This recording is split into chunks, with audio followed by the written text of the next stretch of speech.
बाबा धवलेश्वर महाप्रभु कला वृषभरु धड़ा होइथिबा महाप्रभु धवलेश्वराय नमो नमः। दीपं यदि परम ब्रह्म दीपं यदि जनार्दनः दीपहरतु मे पाप पूजा दीप नमस्तुते। बाबा धवलेश्वर महाप्रभु संसार सुखी रखंतु। आज शुभ शनिवार रे समस्त श्रद्धालु भक्त मानक आशीर्वाद करंतु। समस्त श्रद्धालु भक्त मानकर मनस्कामना पूर्ण करंतु। कर्म क्षेत्र उन्नति करंतु। ग्रहरिष्ट मान खंडन करंतु।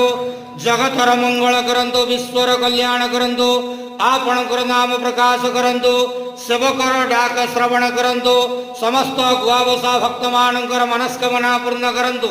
हे बाबा धवलेश्वराय नमो नमः। संसार सुखी रखंतु आनंदे केवार हरि बोलो। आज शुभ शनिवार रे समस्त श्रद्धालु भक्त मानक आशीर्वाद करंतु आनंदे केवार हरि बोलो। ओम नमः शिवाय।